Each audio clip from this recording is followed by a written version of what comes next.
여러분 그거 아세요?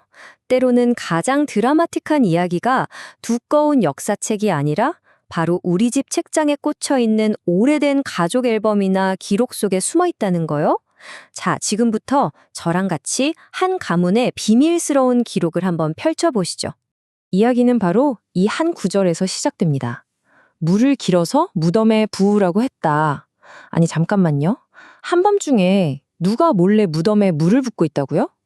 대체 무슨 생각으로 이런 일을 벌인 걸까요? 맞아요. 바로 이겁니다. 도대체 왜, 누가 장례식을 망치려고 했을까요? 이게 바로 오늘 우리가 풀어나갈 수수께끼의 핵심이에요. 이 이상한 행동 뒤에 어떤 비밀이 숨어 있는지 지금부터 같이 한번 파헤쳐 보죠. 자, 그럼 첫 번째 이야기부터 시작해 볼게요.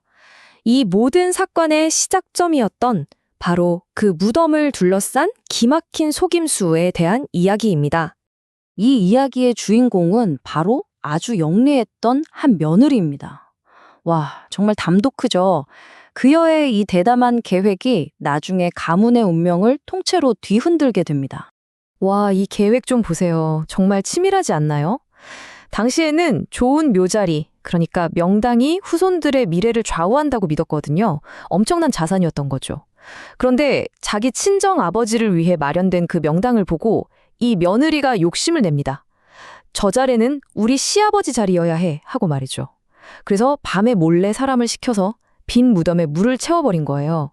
일부러 여긴 물이 차서 안 좋은 땅이구나 하고 불길하게 만들어서 결국 친정 식구들이 그 자리를 포기하게 만든 거죠. 정말 대담한 속임수로 최고의 명당을 시댁에 떡하니 안겨준 겁니다. 여기서 당연히 이런 질문이 생기죠.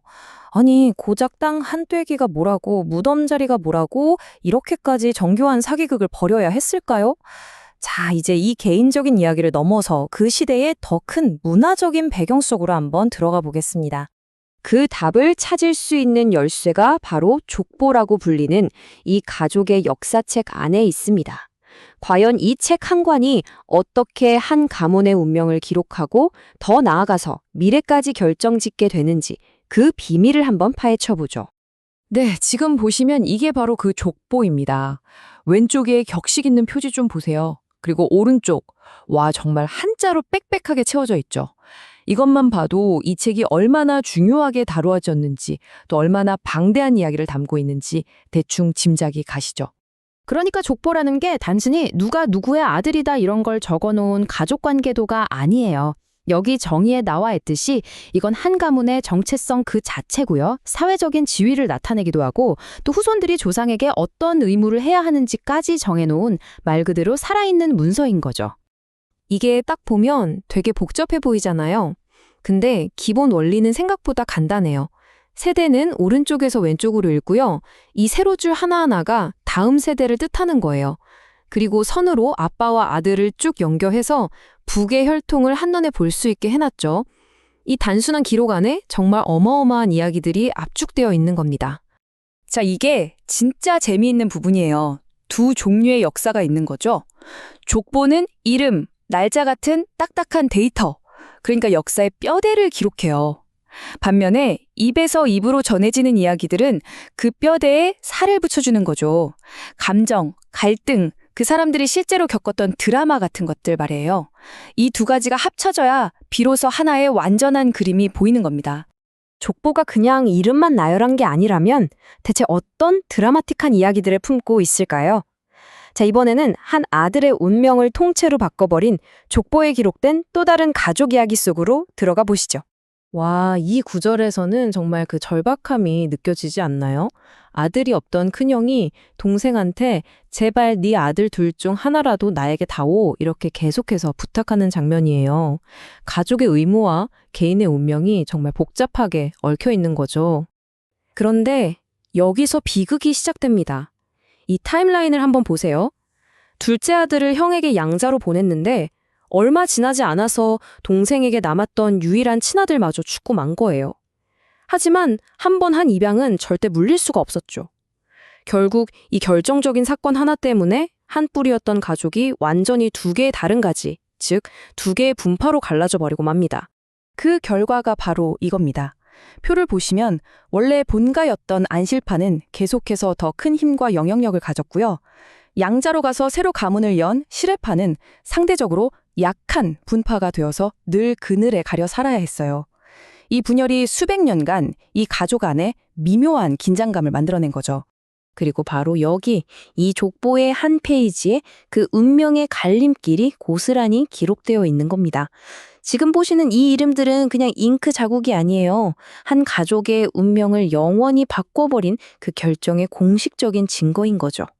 자, 이제 마지막 장입니다. 아니, 근데 이건 다 수백 년 전 옛날 이야기 아니야? 싶으시죠? 과연 그럴까요? 이 오래된 기록들이 어떻게 오늘날까지 살아 숨쉬면서 후손들의 삶에 영향을 미치는지 그 살아있는 역사를 한번 확인해 보시죠.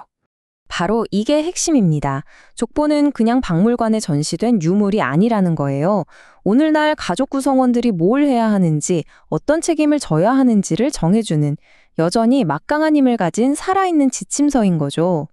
그 힘이 가장 잘 드러나는 게 바로 제사입니다. 다들 아시겠지만 제사는 조상을 기리는 아주 중요한 의식이잖아요. 가족의 뿌리를 다시 한번 확인하는 자리이기도 하고요. 그런데 누가 어느 조상의 제사를 모셔야 하는가? 이 질문에 대한 답이 바로 족보에 적혀 있는 겁니다. 그러니까 족보의 힘은 지금도 계속되고 있는 거예요. 보시는 것처럼 누가 제사를 지낼지 딱 정해주고요. 혈통이나 상속 문제로 다툼이 생길 때 해결의 기준이 되기도 하죠. 무엇보다 우리 가문이 어떤 가문인지에 대한 자부심과 정체성을 주고 또 공식적인 기록이든 비밀스러운 이야기든 모든 걸 품어서 다음 세대로 넘겨주는 살아있는 다리 역할을 하는 겁니다. 우리가 바로 그 조상의 제사를 모셔야 할 사람들이다. 그게 우리의 의무고 그게 옳은 일이다. 이 마지막 한마디가 모든 걸 말해주죠. 족보에 기록된 역사 때문에 나는 이런 책임을 져야 한다는 아주 깊고 무거운 의무감이 이 말에 담겨 있는 거예요. 생각해보면 모든 가족에게는 저마다의 이야기책이 있는 것 같아요. 어떤 가족의 이야기는 이렇게 족보라는 형태로 딱 기록되어서 대대로 전해질 뿐인 거죠. 문득 궁금해지네요. 여러분의 가족 이야기책에는 과연 어떤 비밀들이 숨겨져 있을까요?